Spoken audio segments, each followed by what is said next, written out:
আসসালামু আলাইকুম। এসএসসি 26 ব্যাচের প্রাণপ্রিয় শিক্ষার্থী, আশা করছি রসায়ন প্রথম পত্র পরীক্ষাটা তুমি খুব ভালো দিয়েছো। এরপরও যদি কারো পরীক্ষা খারাপ হয়ে যায়, এইটা নিয়ে কখনো কনসার্ন হওয়া যাবে না। আমাদের সবচেয়ে বড় ভুল হয় কি জানো, যে হয়তো আমরা একটা পরীক্ষা দিয়ে ফেলেছি, কোনো কারণে সেটা খারাপ হয়ে গিয়েছে। এইটা নিয়ে আমরা এত পরিমাণে মাথা ব্যথা করে ফেলি, এই করি ওই করি, কেন হইলো না এই হইলো না। আসলে এইগুলো কখনো মিলাতে যাব না। আমি কখনোই বলি না কোনো স্টুডেন্টকে যে দেখা যাচ্ছে একটা পরীক্ষা তোমার কেমন হয়েছে ওটা নিয়ে সবসময় ভাববা। এইটা করা মানে বোকামি, বুঝছো? কারণ তোমার হাতে এখনো 2 দিন সময় আছে। এই যে 19 তারিখে তুমি পরীক্ষা দিয়ে আজকে চলে আসলা, ফার্স্ট পার্ট। 19 তারিখেও তুমি আজকে ধরতে পারো 19 তারিখ, 20 তারিখ, 21 তারিখ, মানে তুমি 2 দিন প্রপার, 20 এবং 21, তুমি 2 দিন প্রপার টাইম পাইতেছো। অর্থাৎ 20-21, এই 20-21টা তুমি যদি খুব ভালো করে কাজে লাগাইতে পারো, যেটা ফিজিক্সের আগে পাও নাই কিন্তু রসায়ন বিজ্ঞানে পেয়েছো। যদিও রসায়ন বিজ্ঞান দ্বিতীয় পত্র এটা খুবই কঠিন, বা এই জায়গাটাতে অনেক কিছু কঠিন করার জায়গা রয়েছে, অবশ্যই রয়েছে, কিন্তু তারপর আমাদের টেকনিক্যাল ওয়েতে আগাইতে হবে। তো তুমি রুমে এসেছো, রুমে আসার পরে তুমি অবশ্যই ফ্রেশ হবা, খাওয়া দাওয়া করবা, এরপরে তুমি রেস্ট করবা। অবশ্যই তুমি রেস্ট করবা, কারণ রেস্ট করাটা অনেক গুরুত্বপূর্ণ তোমার জন্য। কারণ এত টেনশন করার কিছু নাই, কারণ এরকম না যে একদিন পরে পরীক্ষা। এখানে তুমি প্রপার ওয়েতে 2 দিন টাইম পাচ্ছ। অর্থাৎ 20 এবং 21, 2টা দিন পূর্ণ টাইম। এই পূর্ণ টাইমে নিজেকে চেঞ্জ করতে হবে, ঠিক আছে? তো আসো, একটা সুন্দর একটা প্ল্যান বা রোড ম্যাপ বা যে সাজেশনগুলো আমি প্রোভাইড করতেছি, তুমি এইভাবে নিজেকে আগে প্রিপেয়ার করো, ওকে? আচ্ছা, ফার্স্ট অফ অল আসো, যে আমাদের আগে জানা লাগবে যে সৃজনশীল প্রশ্নগুলো রসায়ন বিজ্ঞান দ্বিতীয় পত্রে কিভাবে হয়, ঠিক আছে না? তো সিকিউ এর জন্য, যে সিকিউ এর জন্য আমি আসলে কিভাবে সিলেকশন করতেছি বা কিভাবে আমার আসলে জানা উচিত, সেই জিনিসগুলো তো আমাকে বোঝা লাগবে, তাই না? তো দেখো, আহ, যদি গতানুগতিক বোর্ড কোশ্চেন হয়ে যায়, অর্থাৎ গতানুগতিক বোর্ডে যেভাবে কোশ্চেনগুলো পড়েছে, যেভাবে হয়েছে, সেই বিষয়গুলোর আঙ্গিকে আলোচনা করার চেষ্টা করছে। যেমন সিকিউ হচ্ছে পরিবেশ রসায়ন থেকে 2টা পড়ে প্রতিবার, পরিমাণগত রসায়ন থেকে 2টা পড়ে, ঠিক আছে? তড়িৎ রসায়ন থেকে একটা, অর্থনৈতিক রসায়ন থেকে একটা কিন্তু থাকে, অর্থাৎ 2 2 4 2 6। এইটা হচ্ছে প্যাটার্ন, এটা হচ্ছে প্যাটার্ন। এখন জৈব জগতে কোনো কোনো ক্ষেত্রে 3টাও চলে আসতে পারে, 2টা সর্বনিম্ন উপায় 2টা থাকে। বাট যদি তারা মনে করে যে আমরা এখানে 3টা কোশ্চেন করতে চাই, তাহলে তারা কিন্তু পারবে এবং সেটা জৈব জগতে করতে পারে। এখন আমি জৈব জগৎটাকে সাইডে রাখছি। এখন সবচেয়ে বুদ্ধিমানের কাজ হচ্ছে, দেখো অনেক স্টুডেন্ট কিন্তু জৈব যৌগ স্কিপ করতে চায়। এখন কেউ যদি জৈব যৌগ স্কিপ করতে চায়, ভালো করে বুঝবা যে জৈব যৌগটা অনেকে স্কিপ করতে চায়। তো যারা জৈব যৌগ স্কিপ করছো বা স্কিপ করবা, তারা অবশ্যই মাথায় রাখবা, তাদের কাছে সাজেশন একটাই, তাদের এই 4টা অধ্যায় পড়তে হবে: পরিবেশ, পরিমাণ, তড়িৎ এবং অর্থনৈতিক। এখানে কোনো রকম রিস্ক নেওয়া যাবে না। আমি কি বোঝাতে পারলাম? তুমি যদি জৈব যৌগটা স্কিপ করতে চাও, তাহলে এই 4টায় তোমাকে পড়তে হবে। আর তুমি যদি স্কিপ করতে না চাও, তাহলে তো তুমি ইনশাআল্লাহ আরো অনেক ভালো করবা। জৈব যৌগ থেকে তুমি যে 2টা কোশ্চেন অ্যান্সার করতে পারো, দেখবা যে তুমি অনেক অনেক ভালো করতেছো।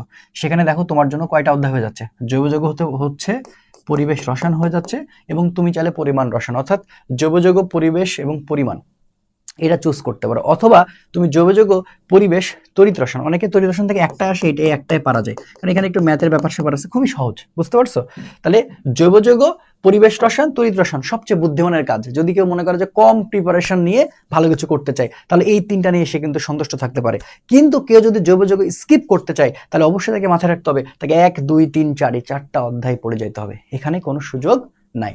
তো এবার আসো, আমার যেহেতু এটা A+ তোলার একটা রোড ম্যাপ, তো সেক্ষেত্রে আমি একটু তোমাকে স্টেপ ভাগ করে নিতে বলবো। আজকে সারাদিন 19 তারিখ, অর্থাৎ আজকে 19 তারিখ। এই 19 তারিখে তোমার কি করা উচিত? এই 19 তারিখে তোমার কি করা উচিত? এই 19 তারিখটা, যেহেতু আজকে ওয়ার্ল্ড কাপ ফাইনাল ম্যাচ আছে, অনেকে ম্যাচও দেখবা তোমাদের মধ্যে। সো ওই ওই ওই জায়গায় ওই সময় আসলে পড়াশোনা করার কিছু থাকে না, যেহেতু রাতে ম্যাচ। তো এই ম্যাচের আগে 19 তারিখে তুমি রিল্যাক্সে রেস্ট করলা, রেস্ট করে উঠলা, তোমার টার্গেট হওয়া উচিত যে তুমি আজকে ক এবং খটা শেষ করবা। ক এবং খটা শেষ করবে। এই ক এবং খ শেষ করতে তোমার হাইস্ট 4 আওয়ার লাগতে পারে, হাইস্ট 4 আওয়ার লাগতে পারে। অর্থাৎ আজকের দিনে তোমার প্ল্যানটা হবে ক খ যেভাবেই হোক শেষ করা, যেভাবেই হোক শেষ করা। এবার আসো, এবার দেখতে পাচ্ছ গ ঘ এবং হচ্ছে এমসিকিউ তোমার কাছে আছে। তুমি তুমি 20 তারিখ, তুমি 20 তারিখ, ঠিক আছে? এখানে এরকম সুযোগ দিও না যে একদিন তো টাইম আছে, শুয়ে থাকবো, বসে থাকবো, ঘুমায় থাকবো, ঠিক আছে, পরের দিনে দেখে নিব, না, এটা করতে যেও না। তুমি পরীক্ষার মধ্যে যত রিভিশন দিতে পারবা, পরীক্ষার মধ্যে তুমি যত রিভিশন দিতে পারো, তুমি তত এগিয়ে যাবা। তোমার হওয়া উচিত, তুমি সকালে যখন ঘুম থেকে উঠতেছো, আমি ধরে নিলাম তুমি সকালে ঘুম থেকে উঠলা, আমি ধরে নিলাম তুমি সকালে ঘুম থেকে উঠছো, ঘুম থেকে ওঠা, যে তুমি মনে করো যে সকাল 8টায় উঠো, আচ্ছা 9টায় ধরলাম, এখনকার ছেলে মেয়ে একটু পরে উঠে। আচ্ছা, তো 9M ধরলাম। এখন তুমি যে 9M উঠছো, 9M উঠার পরে তোমার টার্গেট হবে গ ঘটা শেষ করা। গ ঘের জন্য এখন পারফেক্ট 3টা অধ্যায় তোমার সিলেকশন করা। যদি জৈব যৌগ তুমি বাদ দাও তাহলে 4টা, আর জৈব যৌগ ধরলে মাত্র 3টা।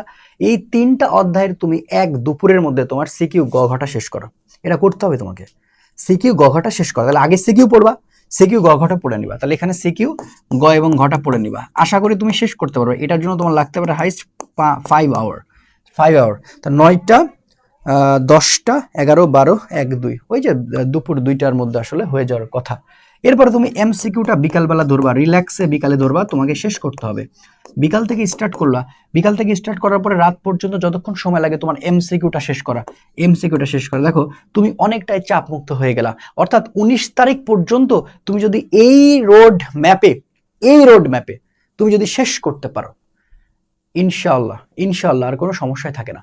অর্থাৎ 19 আর 20 তারিখে তুমি শেষ করলা। এবার 21 তারিখ সারাদিন আবার রিভিশন, অর্থাৎ 21 তারিখ সারাদিন, অর্থাৎ এই প্রসেসে কেউ পড়াশোনা করলে এরপর অনেক ভালো করবে। 21 তারিখ সারাদিন, তো 21 তারিখ হচ্ছে সারাদিন তোমরা যেটা করবা সেটা হচ্ছে আবার প্রথমে ক খ যা পড়ছো সেটা রিভিশন, ক খ রিভিশন শুরু করবা। দেখবা যে এবার রিভিশন দিতে অনেক কম সময় লাগতেছে, ঠিক আছে। এরপরে আবার কি গ ঘ রিভিশন, ঠিক আছে, গ ঘ revision, and finally MCQ revision. এই রিভিশনটা মানে তুমি যদি খেয়াল করো, তুমি আগে যদি টাইম নিয়ে থাকো যে আগে 4 5 9, আমি যদি আবার ধরি 13 বা 12 ঘন্টা যদি সময় নিয়ে থাকো, তাহলে দেখবা এটা অর্ধেকে হয়ে যাচ্ছে। হয়তো এটা 6 আওয়ারে তুমি এই রিভিশনটা শেষ করতে পারবা। দেন তুমি থামবা না, তুমি আবার রিভিশনে আসবা। মানে তুমি পরীক্ষার হলে ঢোকার আগ মুহূর্ত পর্যন্ত, আগ মুহূর্ত বলতে বোঝাচ্ছি যে তোমার হচ্ছে 21 তারিখের কথা বলছি, অর্থাৎ 21 তারিখের প্ল্যানগুলো শেষ করা। 21 তারিখে তুমি যদি সুন্দর করে করতে পারো, সারাদিন যতবার ইচ্ছা রিভিশন করতে পারো, এটা তুমি অনেক আগায় যাবা ভাই, অনেক আগায় যাবা। ঠিক আছে, এখন দেখো পরীক্ষার রসায়নপত্র কেমন হয়েছে, কেমন হবে, এগুলা নিয়ে কনসার্ন না হয়ে তোমার চিন্তা রাখা উচিত যে সেকেন্ড পার্টটা কঠিন অধ্যায়, কঠিন সাবজেক্ট, বা সেকেন্ড পার্টটা আমাকে ভালো করতে হবে। আমার নির্দিষ্ট পরিকল্পনা থাকতে হবে, নির্দিষ্ট রিভিশনের পরিকল্পনা থাকতে হবে, নির্দিষ্ট আমার একটা রোড ম্যাপ থাকা লাগবে। এখন তুমি কোনো পরিকল্পনার মধ্যে নাই, তাহলে তো হবে না ভাই। আমি কি বোঝাতে পারতেছি? এখন আসো, আমরা অবশ্যই ক খটা প্রোভাইড করে দিব, গ ঘের জন্য সাজেশনটা প্রোভাইড করে দিব, এবং এমসিকিউ এর জন্য কিছু নির্দিষ্ট ভালো ভালো কিছু জায়গাটা সাজেস্ট করবো। কারণ আমি তোমাদের আগে থেকে বলেছিলাম যে কেমিস্ট্রির এই অংশটা আমাদের প্ল্যাটফর্ম থেকে খুব বড় করে করতে পারবো না, বাকি সাবজেক্টগুলো সবই শেষ করতে পারবো। কারণ কেমিস্ট্রির আমাদের ডিপার্টমেন্টের যে দায়িত্বে ছিলেন সে আসলে অনেক ব্যস্ত, যার কারণে আসলে ওর চাকরি বাঁচিয়ে কাজগুলো করা একটু ডিফিকাল্ট হচ্ছিল, যার কারণে তোমাদেরকে আমি যতটুকু সাপোর্ট দেওয়ার আমি জাস্ট দিয়ে যাচ্ছি, কিন্তু বাকি সাবজেক্টগুলো কিন্তু ফুল সাপোর্টই পাচ্ছ। সো এটা নিয়ে প্যারা নিও না, ঠিক আছে। কিন্তু যতটুকু তোমাদের গাইডলাইন দিয়ে যতটুকু তোমাকে মানে উপকার করা যায়, আমি সেই পথে কিন্তু আছি, ছিলাম, থাকবো ইনশাল্লাহ। তো টেনশন করো না, ভালো থেকো। রসায়ন প্রথম পত্র কেমন হয়েছে সেগুলো না চিন্তা করে রসায়ন দ্বিতীয় পত্র অনেক ভালো করতে হবে, এই প্রত্যয় আমরা আগাই ইনশাল্লাহ। দেখা হবে বিজয় ইনশাল্লাহ। ভালো থেকো, সুস্থ থেকো। আসসালামু আলাইকুম রহমতুল্লাহ।